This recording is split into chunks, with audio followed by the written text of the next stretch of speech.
Today we'll be taking a look at Bandai Namco's newest line of articulated Godzilla action figures. First up, Godzilla 2004. It comes in a box. That's how you know it's an action figure. But seriously, I like the window box. It's nice and simple with the Godzilla kanji text and has that Bandai look and feel to it that only Bandai can do, if that makes sense. The back of the box showcases the two figures from this lineup, although there is a -1 Godzilla action figure in the works, and I still want one. I also like that they show an image of what Godzilla it is on the side of the box. Nice touch. Now let's take this bad boy out of the box. These figures come in pieces that need to be assembled. I had a really hard time getting the tail on, and I should have just submerged it in hot water first, but oh well, I did it. The rest was relatively easy to snap together. One thing I noticed right off the bat is how easily Godzilla's feet pop off. Nearly lost his right foot under my desk while filming, so be warned. First impression is I love it. I love being able to pose an action figure, and these figures give me the Power Ranger vibes. Same energy in terms of the box and posability. Godzilla measures in at around 6 inches, the perfect action figure height in my humble opinion. It looks great for a Godzilla action figure, as it should, coming from the main supplier of Godzilla toys. The color palette is passable, and I can definitely tell it's 2004 era Godzilla. As for head details, the eyes are facing forwardish. Well, they look like his eyes and are in a PO'd position at least. The teeth are mostly looking good, but sadly, 3 teeth were kind of scraped on the top row. That really sucks, as the teeth are mostly implied, though they are lightly sculpted in the plastic. The claws look really good though, and so do the dorsal plates on Godzilla's back, with the exception of a tiny little chip on one of the metal plates by the base of the tail.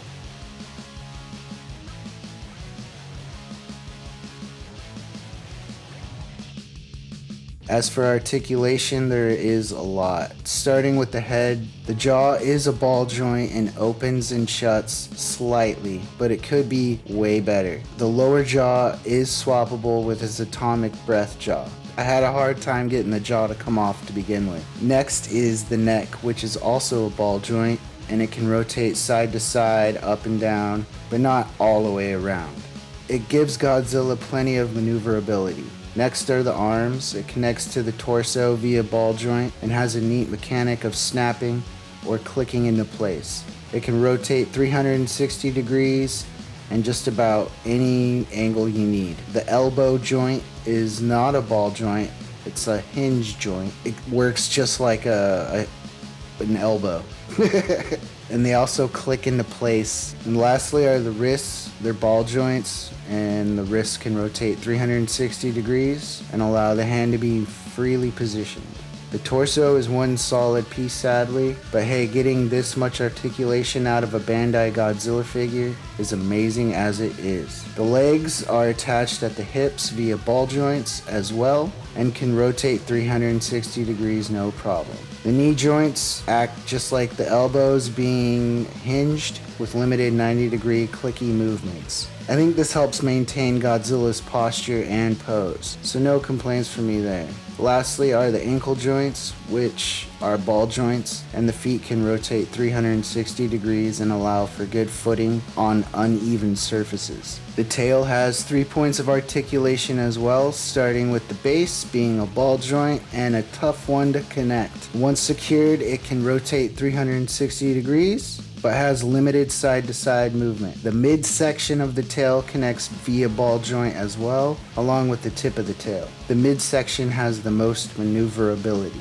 I also noticed on the tip of the tail, from where it came off the molding, there's a big extra piece of plastic that needed to be sanded off. Last but definitely not least is the interchangeable lower jaws. The jaw was a pain in the butt to remove, but I was able to take it off and attach the atomic breath jaw piece. A funny thing about the jaw pieces is that they can rotate side to side, giving the jaw a dislocated look. Anyways, the atomic breath looks cool, and I like the hollowed cone look, almost like a tornado of atomic death. I like it so much that it's going to be displayed with the atomic breath jaw. The translucent blue plastic looks great too. For a final rating, I give it a 4 out of 5. I love the articulation, which is obviously the main selling point here, though I wish the tail was a little better in terms of articulation. I'm shaving a point off for the teeth and dorsal plate paint scuffs, and the bit of leftover plastic on the tail that should have been sanded down. This is the direction I want to see Bandai go with their Godzilla toys, and I'm looking forward to what they come up with next.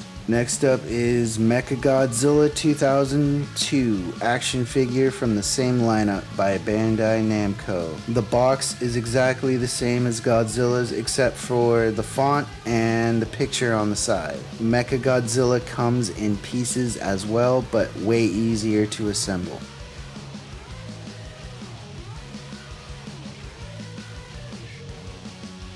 First impression is it looks fantastic. The silver metallic paint looks great, especially on camera. Mecha measures in at a little under 6 inches, but is nothing to scoff at. He looks just as mean, if not more so, than Goji. The yellow eyes and red paintwork under the eyes pop against the metallic paint. As for details, it's definitely Mechagodzilla. They even made sure to paint the exposed cables black and the red triangles on the biceps and thighs. The eyes look good too.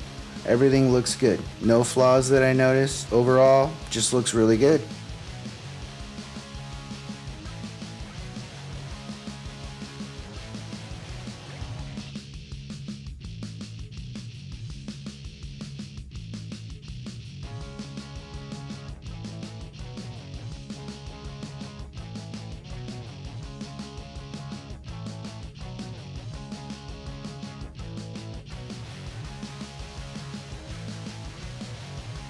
And just like Godzilla, Mecha has 17 points of articulation, starting with the head. The jaw is a ball joint and can open and shut, as well as rotate side to side. It is also interchangeable. It seems to open and close more than Godzilla's mouth and is also detachable. Next is the neck, which is also a ball joint and allows the head to look up, down, and side to side. It cannot rotate 360 degrees as it collides with the shoulders. Next are the arms, which are connected to the torso via ball joint. It can rotate 360 degrees and can be positioned in just about any pose. The elbows are hinged for a realistic elbow bend, and the wrists are ball joints. The legs are like the arm joints, connected at the waist via ball joint, then a hinged knee and ball joint ankles.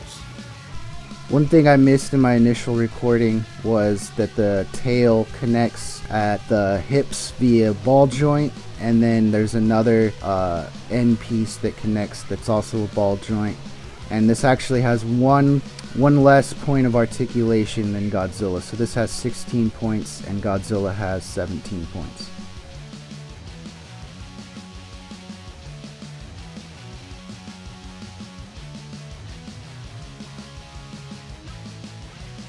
Lastly is the replaceable jaw with plasma beam.